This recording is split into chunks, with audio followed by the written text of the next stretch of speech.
அதை கேட்காம அதை பத்தி ரிசர்ச் பண்ணாம இவங்க கிட்ட ஜிஎஸ்டி இல்லைன்னு இல்ல டாக்ஸ் வந்து ஏமாத்துறாங்கன்னு முடிவு எடுக்கிறது மட்டும் இல்லாம அத பப்ளிக் ஃபோரம்ல ரிசர்ச் இல்லாம சொல்றதுதான் தப்பு. உங்களுக்கு அப்படி கொஸ்டின்ஸ் இருக்குன்னா அந்த பிசினஸ் ஓனருக்கு தான் நீங்க முதல்ல கேட்கணும். அந்த பிசினஸ் ஓனருக்கு தான் நீங்க முதல்ல கேட்கணும். அந்த பிசினஸ் ஓனருக்கு தான் நீங்க முதல்ல கேட்கணும். அந்த பிசினஸ் ஓனருக்கு தான் நீங்க முதல்ல கேட்கணும்.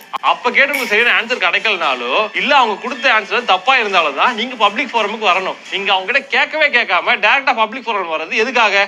அவங்களை டிஃபேம் பண்றதுக்காகவும் முக்கியமா உங்க மேல இருக்கிற அந்த குற்றச்சாட்டை மறைக்கிறதுக்காக தான் நீங்க பண்ணிருக்கீங்க. ஆப்வியஸா தப்பு உங்க மேல தான். அதாவது நம்ம நந்தாபுரம் என்ன சொல்றாருன்னா, உங்களுக்கு யார் மேல சந்தேகமா இருந்துச்சுன்னா அவங்க கிட்டயே கால் பண்ணி கேட்டு ப்ரோ நீங்க இது மாதிரி பண்றீங்க, இதெல்லாம் எனக்கு பிடிக்கல, ஏன் இது மாதிரி பண்றீங்க அப்படின்னு அவங்க கிட்ட கேட்டு அதுக்கு அவங்க சரியா ரிப்ளை பண்ணல, அந்த ஆன்சர் வந்து பாத்தீங்கன்னா உங்களுக்கு ஏத்துக்கிற மாதிரி இல்ல அப்படின்னு சொல்லிட்டு உங்களுக்கு தோணுச்சுன்னா அதுக்கப்புறம் உங்க சேனல்ல வந்து வீடியோ போடுங்க அப்படின்னு சொல்ற மாதிரி தான் இருக்கு. எனக்கு என்ன டவுட்னா, நம்ம வந்து பாத்தீங்கன்னா ஒரு பிசினஸ் பண்றவங்ககிட்ட போயிட்டு கால் பண்ணா எடுப்பாங்களா? அதுவே நம்ம நந்தாபுரம் கால் பண்ணா எடுப்பாங்க, ஏன்னா அவர் ஒரு பெரிய யூடியூபர். ஆனா நம்மள மாதிரி ஆளுங்க, சாதாரண ஒரு ஆளுங்கெல்லாம் வந்து பாத்தீங்கன்னா எந்த ஒரு பெருசா சோசியல் மீடியால சப்போர்ட் இல்லாதவங்க ஒரு டவுட்டா தான் கால் பண்ணா எடுப்பாங்களா? ஸோ அப்ப நம்ம என்ன பண்ணி ஆகணும்? தப்புன்னு வந்து பாத்தீங்கன்னா தெரிஞ்சிச்சுன்னா அதை வந்து பாத்தீங்கன்னா ஆதாரத்தோட நம்ம பேசி போறதுல எந்த தப்புமே கிடையாது. அதுதான் வந்து பாத்தீங்கன்னா என்னோட ஒப்பீனியன். ஸோ அது மட்டும் இல்லாம நம்ம நந்தாபுரம் வந்து பாத்தீங்கன்னா பண்ண மிஸ்டேக்கை இன்னொரு சேனல்காரர் வந்து பாத்தீங்கன்னா பேசி ஃபேஸ் கேமராவோட பேசி வந்து பாத்தீங்கன்னா போட்டிருப்பாரு. நான் கேமிங் வீடியோ போறதால என்னால ஃபேஸை காட்டி போட முடியல. ஸோ அவர் என்ன சொல்றாரு அப்படின்னு பார்த்துட்டு வந்தலாம். அவர் நல்லா தெளிவாகவே சொல்லுவாரு, பாருங்க. ஃபோரமுக்கு வரணும். நீங்க அவங்க கிட்ட கேட்கவே கேட்காம டைரக்டா பப்ளிக் ஃபோரம் வர்றது எதுக்காக? அவங்களை டிஃபேம் பண்றதுக்காகவும் முக்கியமா உங்க மேல இருக்கிற அந்த குற்றச்சாட்டை மறைக்கிறதுக்காக தான் நீங்க பண்ணிருக்கீங்க. ஆப்வியஸா தப்பு உங்க மேல தான். மதன் கௌரி ப்ரோ ஆப்பிள் விஷனை பத்தி ஃபேக்ட்ஸ் தப்பா சொல்லியிருக்காரு அப்படின்றத உங்க சேனல்ல நீங்க சொல்லியிருக்கீங்க. It's fine. அவர்கிட்ட கேட்டுட்டு சொன்னீங்களா? அவர்கிட்ட போய் ஹலோ மதன் கௌரியா ப்ரோ, நீங்கள் சொன்ன அந்த ஆப்பிள் விஷன் ஃபேக்ட்ஸ்லாம் எனக்கு கொஞ்சம் தப்பாக தெரியுது, நான் என் சேனலில் அதை பற்றி பேசிக்கிட்டுமா அப்படின்னு நீங்கள் கேட்டீங்களா? வர்றவன் பொருளையே எடுத்து அவனை போடணும்டா, இதெல்லாம் நீங்கள் வச்சுக்கங்க. இப்போ நீங்கள் இல்லை நான் ஃபோன் பண்ணி கேட்டேன், நான் வந்து அதை வெளியே சொல்லிக்கல அப்படின்ற மாதிரி சொன்னீங்கன்னா, மதன் கௌரி ப்ரோவே அந்த 2.0 வெற்றி விழாவை அந்த உருட்டு மூவிக்கு அந்த வீடியோவில் வர கிளிப்பிங்கில் என்ன சொல்கிறாருன்னா, அந்த வீடியோவில் நான் வரேன்றது வெளிவராதுக்கு வரதுக்கு முன்னாடி எனக்கு வந்து தெரியாது அப்படின்ட்டாரு. நான் வச்சிருப்பேன். பட் உருட்டு மூவில வந்தது வந்து எனக்கே சர்ப்ரைஸா தான் இருந்துச்சு. வெளியே வர வரைக்கும் எனக்கே தெரியாது நான் அதுல இருக்கேன்னு.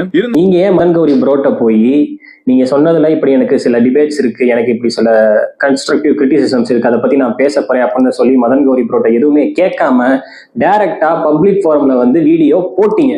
அப்ப நீங்க சொல்ற மாதிரி மதன் கௌரியை டிஃபேம் பண்றதா உங்க எண்ணமா? அதாவது A to D Nandha bro, உங்களுக்கு வந்தா ரத்தம் மற்றவங்களுக்கு வந்தா தக்காளி சட்னியா? நீங்க தான் சொல்லியிருக்கீங்க உங்க சேனல்ல மற்றவங்க கிட்ட கால் பண்ணி பேசிட்டு அவங்க சொல்றதை ஏத்துக்கிற மாதிரி இல்லைன்னா நம்ம சொல்றதை கேட்கல அப்படின்னா தான் நம்ம வீடியோ போடணும், அவங்களுடைய ஒப்பீனியனை கேட்டுட்டு தான் வீடியோ போடணும்னு சொல்லியிருக்கீங்க. என்ன கணக்குன்னே எனக்கு புரியல. உங்களை மாதிரி பெரிய ஆளுங்க கால் பண்ண எடுப்பாங்க, எங்களுக்குமே ஒரு டவுட் இருந்துச்சுன்னா நாங்கெல்லாம் எப்படி கேட்கறது? அது ஒரு பாயிண்ட். இன்னொரு பாயிண்ட் என்னன்னு கேட்டா, மதன் கௌரி கிட்ட நீங்க கேட்கவே கிடையாது, ஆனா உங்க சேனல்ல அவரை பத்தி வீடியோ போட்டிருக்கீங்க.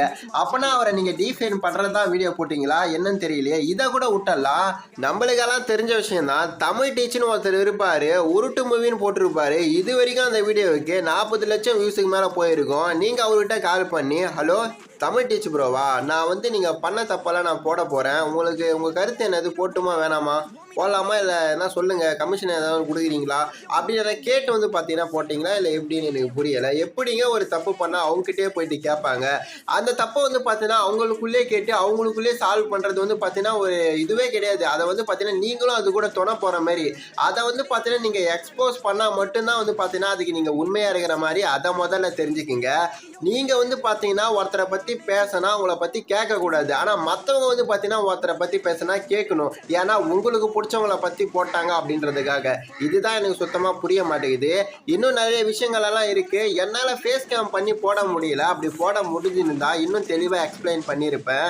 அதனால தான் அந்த பிரதரோட வீடியோவை எடுத்து நான் உங்களுக்காக போட்டு காமிச்சிருப்பேன். அந்த பிரதர் நல்லாவே வந்து பார்த்தீங்கன்னா அவர் சேனலில் இன்னும் தெளிவாக எக்ஸ்பிளைன் பண்ணி போட்டு இருப்பாரு. அவருடைய சேனல் லிங்க் நான் டிஸ்கிரிப்ஷனில் கொடுக்குறேன், மறக்காமல் போயிட்டு செக் பண்ணி பண்ணி பாருங்க. சரி, ஓகே, இப்போ நம்ம விஷயத்துக்குள்ள வருவோம்.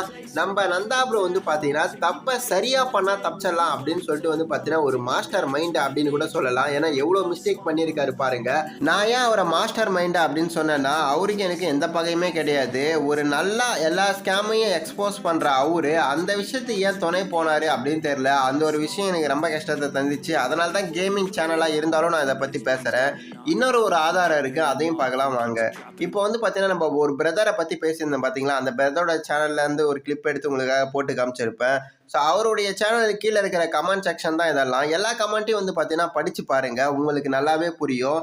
நான் ஃபர்ஸ்ட் வீடியோலே வந்து பார்த்தீங்கன்னா போட்டிருப்பேன் இந்த கமெண்ட் விஷயத்தை பற்றி. அதை வந்து பார்த்தீங்கன்னா பார்க்கலாம், பார்த்துட்டு வந்துடுங்க, இன்னும் தெளிவாகவே உங்களுக்கு புரியும். இன்னொரு விஷயம், ஒரு வீடியோவை பார்க்கறதுக்கு முன்னால் தம்மையில மட்டுமே பார்த்துட்டு, இல்லைனா நீங்கள் அவங்களுடைய ஃபேன்ஸுன்ற ஒரு காரணத்தால் எடுத்த உடனே கமெண்டில் திட்டிட்டு அதுக்கப்புறம் வீடியோ பார்த்துட்டு ஸ்கிப் பண்ணிட்டு போனீங்கன்னா என்ன சொல்ல வராங்க அப்படின்றதே உங்களுக்கு சுத்தமாக புரியாது. நியாயம் யார் பக்கம் இருக்கு அப்படின்னு தெரிஞ்சுக்கணும்னு ஆசைப்பட்டீங்கன்னா முதல்ல வீடியோவை ஃபுல்லாக பாருங்கள். அதுக்கப்புறம் வந்து பார்த்தீங்கன்னா யார் மேலே தப்பு இருக்கோ அவங்கள திட்டுங்க, யார் மேலே ரைட் இருக்கோ அவங்கள திட்டாமல் அவங்களுக்கு வந்து பார்த்தீங்கன்னா நல்ல கமெண்ட்டை போடுங்க. இப்போ வந்து பார்த்தீங்கன்னா ஒருத்தர் கமெண்ட் பண்ணியிருக்காரு, A2D for Dayalu 5500 over priced இல்லை, ப்ராடக்ட் ஆர் சர்வீஸ் கொடுக்குறவங்க தான் அதோட ப்ரைஸை முடிவு செய்யணும். பையர்ஸ் பிடிச்சா வாங்கலாம் இல்லைனா போகலான்னு சொன்னான். ஆனால் இருந்தாலும் முன்னாடி பைஜு ஓவர் ப்ரைஸ்னு ஒரு வீடியோ போட்டான். அது மட்டும் எப்படி நியாயம்? அங்கே ரவீந்திரன் தானே ப்ராடக்ட் ஓனர், ஸோ அவர் வைக்கிறது தானே ப்ரைஸ். இதுக்கு மேலேயும் வந்து பார்த்தீங்கன்னா A2D சோல்ஜர்ஸ் எங்கே போனாலும் A2D சோல்ஜர்ஸ் அசம்பிள்னு போட்டிருந்தீங்கன்னா அது வந்து பார்த்தீங்கன்னா என்ன கதைன்னு எனக்கு சுத்தமாக புரியலை. அவர் சொல்லியிருப்பார் பார்த்தீங்களா, ஒரு மிஸ்டேக் பண்ணால் அதை நம்மளே திருத்திக்கணும், அது தப்பே கிடையாது அப்படின்னு சொல்லிட்டு. அது மட்டும் இல்லாமல் நீங்கள் போயிட்டு அவங்க கமெண்ட் செக்ஷனில் கேளுங்க, நீங்கள் கேட்டால் மட்டும்தான் வந்து பார்த்தீங்கன்னா அவங்க மாறுவாங்க அப்படின்னு சொல்லியிருப்பார். A2D சோல்ஜர்ஸ் நீங்களே போயிட்டு இந்த விஷயத்த கேளுங்க. அவர் மட்டும் வந்து பார்த்தீங்கன்னா ஒருத்தரை பற்றி பேசும்போது இந்த ப்ரைஸ் அதிகமாக இருக்கு அப்படின்னு வந்து பார்த்தீங்கன்னா கேட்பாராம். ஆனால் மற்றவங்க கிட்ட பேசும்போது, மற்றவங்கள பற்றி அவருக்கு பிடிச்சவங்கள பற்றி பேசும்போது மட்டும் அவங்க ப்ரைஸு, அவங்களுடைய பிஸ்னஸ்ஸு, அவங்க எப்படி வேணால் ப்ரைஸ் வச்சுக்கலாம் அப்படின்னு சொல்லுவாராம். தப்பு பண்ணலாம், தப்புக்கு மேலே தப்பு பண்ணால் என்ன பண்ணுறது அப்படின்னு எனக்கு சுத்தமாக புரியல. இந்த விஷயம் ஏன் உங்களுக்கு யோசிக்க தோண மாட்டேங்குது அப்படின்னு தான் எனக்கு தெரியலை. நான் கூட சொல்கிறேன், இதுக்கு முன்னால் நானே அவருடைய ஃபேன் தான், பட் இருந்தாலும் நான் கேமிங் வீடியோ போடுறவன் தான். இந்த விஷயம் எனக்கு தெரிஞ்சதால தான் நான் வீடியோ போடுறேனே, ஆனால் உங்களுக்கு கேள்வி கேட்க என்ன அப்படின்னு சொல்லிட்டு தான் எனக்கு தெரியல. இன்னொரு விஷயம் சொல்கிறேன், என்னுடைய 2வது வீடியோ பார்த்துருந்தா உங்களுக்கு தெரிஞ்சிருக்கும். நீங்கள் கேள்வி கேட்டால் கூட உங்கள் கமெண்ட் அங்கே டிலீட் தான் பண்ணுவாங்க. அது 2வது வீடியோ பாருங்கள், நான் உங்களுக்கு ப்ரூஃபோட போட்டுருப்பேன். இதுக்கு மேலேயும் நீ நம்பலை அப்படின்னு சொன்னால் என்னால் ஒன்றும் பண்ண முடியாது. பார்த்தியா, நீ வெறும் 3K சப்ஸ்கிரைபர் தான் இருக்க, அவர் வந்து பார்த்தீங்கன்னா மில்லியன் கணக்கில் இருக்காரு, அவர் எப்படி போய் சொல்லுவார் அப்படின்னு சப்ஸ்கிரைபரை வச்சு எடை போட்டிங்கன்னா என்னால் ஒன்றுமே பண்ண முடியாது. ஃபேஸை பார்த்து எடை போடாதீங்க, அவங்க பேச்சை பார்த்து எடை போடுங்க. ஏன்னா சப்ஸ்கிரைபரும் அதே மாதிரி தான், நம்ம என்ன சொல்ல வரோம் அந்த கருத்தை மட்டும் உங்கள் காதில் வாங்கினா அங்கே அது உங்கள் மூளையை போய் சேரும். நீங்கள் இது மாதிரியெல்லாம் சின்ன பசங்க மாதிரி யோசிச்சிங்கன்னா ஒன்றுமே பண்ண முடியாது. நானும் சொல்லிக்கிறேன், அவருடைய ஃபேன் தான், அவர் இப்போ சூப்பராக ஸ்கேம் எல்லாத்தையும் வந்து பார்த்தீங்கன்னா காட்டி கொடுக்குறாரு அப்படின்னு சொல்லிட்டு தான் நினச்சின்னு இருந்தேன். ஆனால் இந்த விஷயத்தில் பயங்கரமாக ஒரு தலைபட்சமாக பேசிக்கிறாரு, அவர் பச்சையாக நம்மளுக்கு தெரியுது.